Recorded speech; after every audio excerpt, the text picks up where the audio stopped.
साथियों, इस वीडियो के अंदर सीआरपीएफ ट्रेड्समैन की जो वैकेंसी आई थी, जिसका एग्ज़ाम जो है 1 जुलाई से स्टार्ट होने वाला है, उसका एग्ज़ाम से पहले एक नोटिफ़िकेशन आ गया है। उस नोटिफ़िकेशन में क्या लिखा गया है, वो सब मैं आपको डिटेल में बताऊँगा। लेकिन आप बिल्कुल टेंशन मत लीजिएगा और जिन-जिन विद्यार्थियों का एग्ज़ाम है, वो उनके लिए बेस्ट ऑफ लक। बस 2 पोस्ट के लिए जो है ये उनका एग्ज़ाम कैंसल किया गया है, मतलब उनका कैंडिडेचर जो है, वो ही जो है पूर्ण रूप से कैंसल कर दिया गया है। बात क्या है, मैं आपको वो बताता हूँ। ये देखिएगा, इसके बाद में मैं नोटिस की तरफ आता हूँ। ये आप देख पा रहे होंगे कि 26 जून को ये नोटिस आया था 26 जून को ऐसा डेट लिखा गया है, लेकिन आप देख पाएँगे तो रिसेंटली अभी ये ऑफ़िशियल वेबसाइट पर अपडेट किया गया है, मतलब 27 तारीख को ये आप इस पर विज़िबल देख पाएँगे। यहाँ पर लिखा हुआ है central reserve plus police force notice और ये देखो सीरियल नंबर इसके दे रखे हैं। यहाँ पर लिखा गया है कि recruitment to be fill of vacancies for the post of constable technical tradesman in CRPF examination 2023। आगे देखिएगा, ये रेफरेंस नंबर है। ओके, रेफरेंस नंबर हमने देख लिया।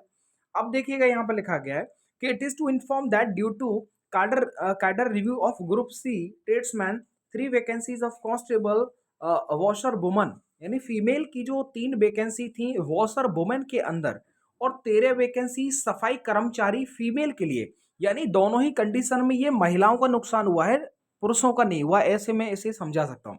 यानी कि सफाई कर्मचारियों में जो महिलाओं के पद निकले थे 13, ये पद जो है बिल्कुल समाप्त कर दिए गए हैं। साथ ही में वॉशर वुमन के लिए जो 3 पद निकले थे, वो भी समाप्त कर दिए गए हैं। हैज़ बीन अबॉलिश्ड, मतलब इनको एंड कर दिया है, समाप्त कर दिया है।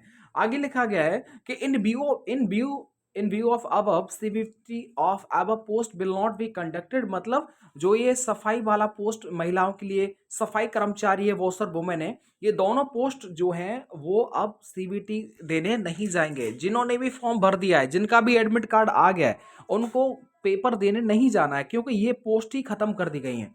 Candidates applied for above post are advised not report at CBT center, मतलब ऐसे विद्यार्थी, महिला विद्यार्थी जिन्होंने सफाई कर्मचारी या वॉशर वुमन के पद पर जो फॉर्म भरा हो, तो वो इस पेपर देने ना जाएं।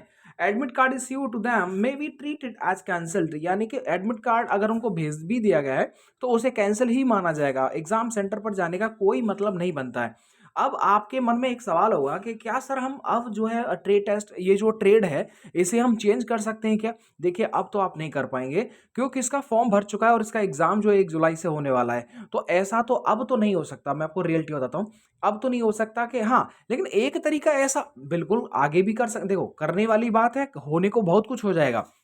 अब मान लीजिएगा कि अब जैसे कि अभी शुरुआत में फॉर्म भरने से पहले आपसे प्रायोरिटी मांगी गई थी कि आप किस ट्रेड में जो है इस फॉर्म को भर रहे हैं, तो पेपर सबसे करवा लीजिएगा। जैसे ही पेपर खत्म होता है, उसके बाद में आप एक बार दोबारा से फॉर्म चालू करवा दीजिएगा और उसमें एक ऑप्शन दे दीजिएगा कि आप अपनी ट्रेड को अपने हिसाब से चॉइस कर सकते हैं। तो ये बाकी दोनों ट्रेड हटा करके जितनी भी ट्रेड बची हैं, उन ट्रेड में विद्यार्थी जो ये यहाँ पर जो जो महिलाएं कैंसिल हुई हैं, वो अदर ट्रेड को टेस्ट जो है चूज कर लेंगी। तो मतलब एटलीस्ट उनको मौका मिलेगा एग्जाम देने के लिए, ऐसा मैं मानता हूँ। लेकिन अब समय बताएगा क्या होगा। लेकिन आपके लिए बस यही न्यूज़ थी कि यहाँ पर सिर्फ महिलाओं का जो भर्ती था, सफाई कर्मचारी वाला, वॉशर वुमन वाला, वो कैंसिल हुआ है, ठीक है?